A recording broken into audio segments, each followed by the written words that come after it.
February 21st, 2025. Dubai. Ben Zhou sits at his desk, staring at the transfer screen. 30,000 Ethereum, $85 million. To anyone else, it's just numbers.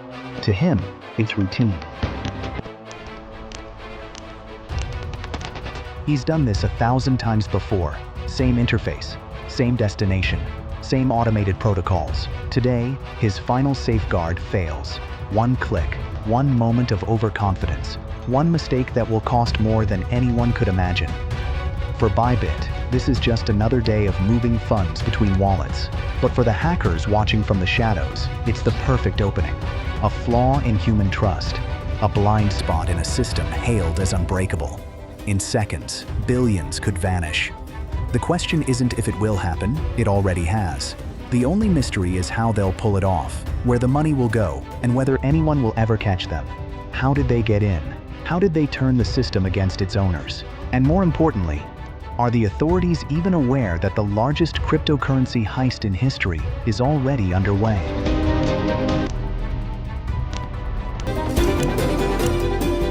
Oh my God. Ben wasn't the only one approving this transfer. Bybit's cold wallet wasn't just locked with a password. It used a multi-signature system, meaning no single person could move funds alone. The reason behind Ben's blind trust. To understand this, imagine a vault with multiple locks.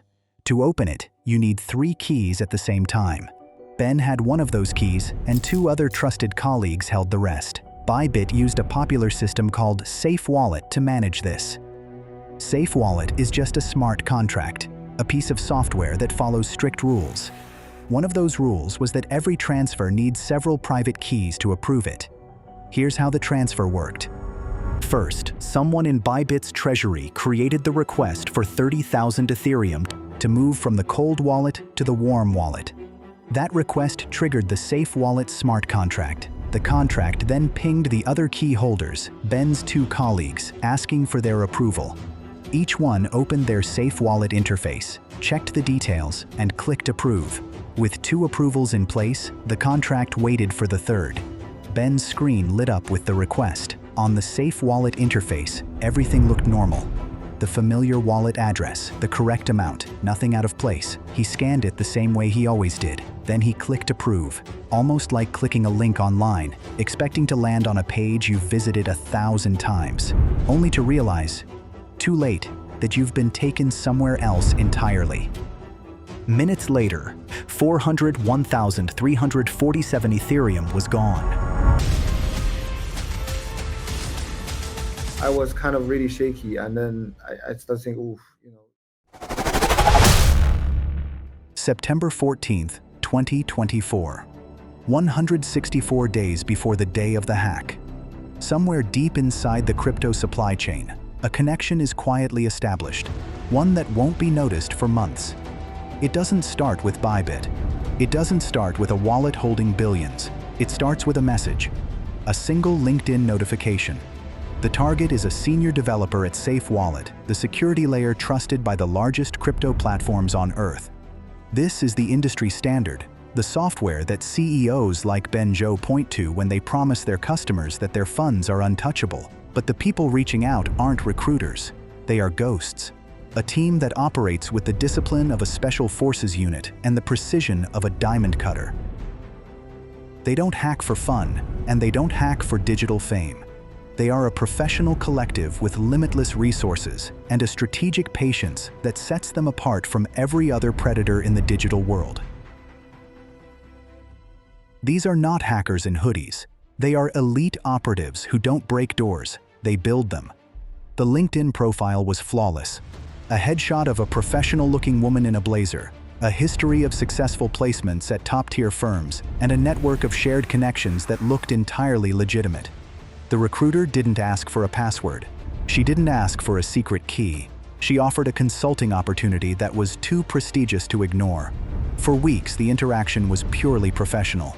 They talked about decentralized architecture. They discussed the future of security. The developer felt seen, respected, and, most importantly, safe. These people weren't breaking into his computer. They were building a home inside his trust. Once the rapport was solid, the recruiter sent over a technical assessment. "Take a look at this repository," she wrote. "We need you to fix a bug in this prototype before we move to the next stage." When the developer cloned the code and ran it on his machine, nothing happened. The developer eventually closed his laptop, satisfied with the test he'd just completed, unaware that his workstation was no longer his own. Thousands of miles away, the ghosts were now sitting at his desk with him. They didn't steal a single cent that day. To do so would have triggered the alarms they had spent months bypassing. Instead, they watched. They learned the developer's habits. They learned how Safe Wallet updates its software.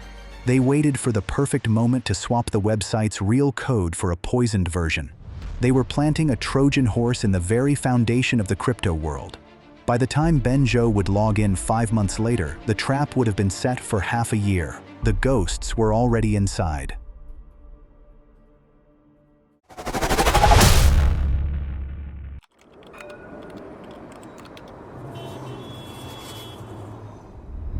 The code the ghosts had spent 164 days perfecting wasn't designed to break into Bybit. It was designed to gaslight it. The moment Ben Zhou logged in, the script didn't just compromise his system, it hijacked his perception. It projected a flawless, high-fidelity hallucination of security over his browser. For Ben, the website looked perfect. It displayed the correct balances, the correct logos, and the correct destination for the $1.5 billion. But this was a phantom interface. While the pixels on the screen showed a routine transfer of 30,000 Ethereum, the code hidden beneath the surface was doing something entirely different. The words Ben read no longer matched the actions the computer performed. As the final key holder in the chain, Ben reached for his ledger, the hardware device that serves as the final physical word in crypto security. But even the world's most secure hardware has a blind spot. It cannot translate a lie. As Ben connected the device, the ledger's tiny screen flickered to life. It didn't show the words Bybit or safe. Instead, it displayed a raw, jagged jumble of hexadecimal code, a stream of numbers and letters no human can decipher. This is the moment the trap was built for. To understand what he was signing, Ben was forced to look away from the secure device in his hand and back at the computer screen for the translation. In that split second, the computer lied to his face. It told him the code was a path to safety, while the raw data was actually a digital suicide pill.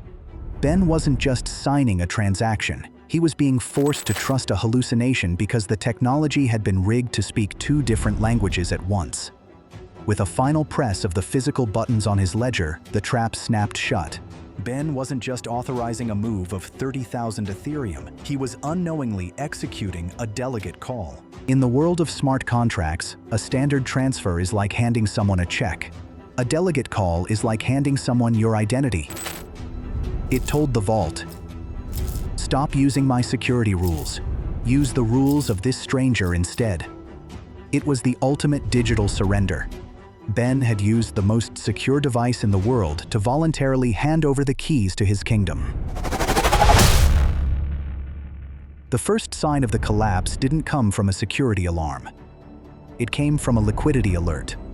A treasury analyst noticed the balance hadn't budged. The warm wallet was still sitting at its previous level. Thinking it was a simple network issue, the analyst pulled up the Blockchain Explorer to check the transaction status.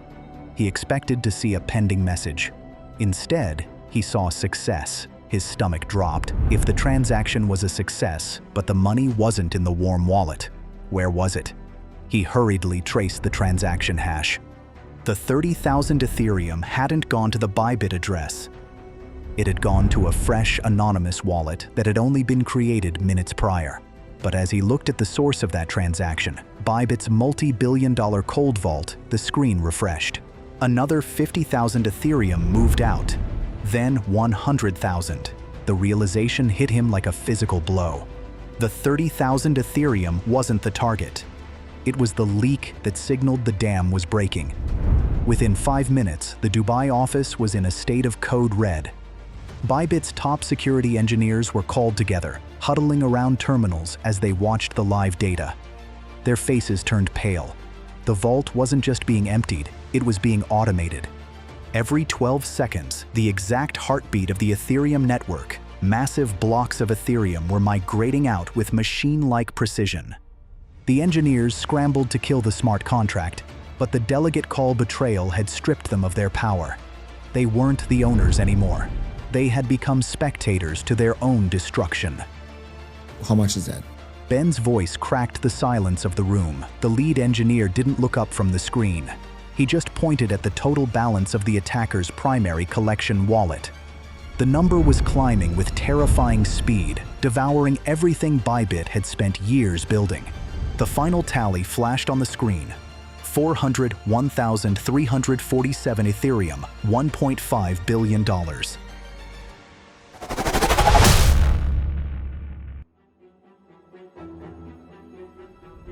The $1.5 billion was gone, but the nightmare was just beginning.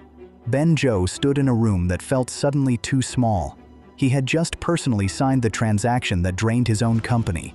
The ghosts hadn't just stolen money, they had made him their accomplice. He knew that if he slipped now, Bybit, a company with 60 million users, would collapse by morning. Ben didn't waste time on a press release. He moved with a speed that shocked the industry. His actions were clinical, designed to stop a total panic. At 3:51 p.m., less than 2 hours after the hack, Ben went live on X. He didn't hide the number. He confirmed the $1.5 billion loss, but made one definitive promise. Bybit is solvent. All client funds are one-to-one backed. We will cover the loss ourselves. While rivals suggested he pause withdrawals, Ben kept the gates open. He knew that freezing the money would look like a death rattle. He let 350,000 terrified people pull their money out, just to prove he had the cash to pay them. Within 72 hours, he secured a $1.2 billion bridge loan, 447,000 Ethereum, from partners like Wintermute and Galaxy Digital to replace the stolen reserves. While Ben fought for the survival of his company, the ghosts activated their laundering machine. With the world's biggest target on their backs, they had to move quickly and invisibly.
Payment of 0.1 Ethereum that had hit one of the hacker's wallets right before the heist. He followed that tiny drop of blood back through months of old data until he found a match. That 0.1 Ethereum had come from the exact same wallet used in two other major hacks, Femex and Bing X. The ghosts had made a rookie mistake. They had used the same wallet to pay their fees for 3 different crimes. Zach XBT didn't need to see their faces. He recognized their handwriting. He opened his laptop and sent out a message that alerted the entire world. He wasn't just identifying a group of hackers, he was identifying a country. The trail led through a fake job offer on LinkedIn, a server in Malaysia, and finally to a desk in Pyongyang. On February 26, 2025, the FBI confirmed what Zach already knew. The ghosts finally had a name. They weren't just a group of hackers. They were a specialized wing of the North Korean government known as the Lazarus Group. The world finally knew who they were, but as the $1.5 billion began to cross into the darkest corners of the web,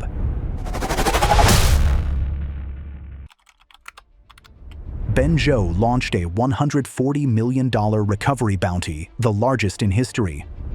Within hours, 5,000 detectives were scouring the blockchain, hunting for 14,000 fragments of stolen cash. Industry giants Binance, Coinbase, and OKX stepped in, helping Bybit stop the stolen funds from disappearing.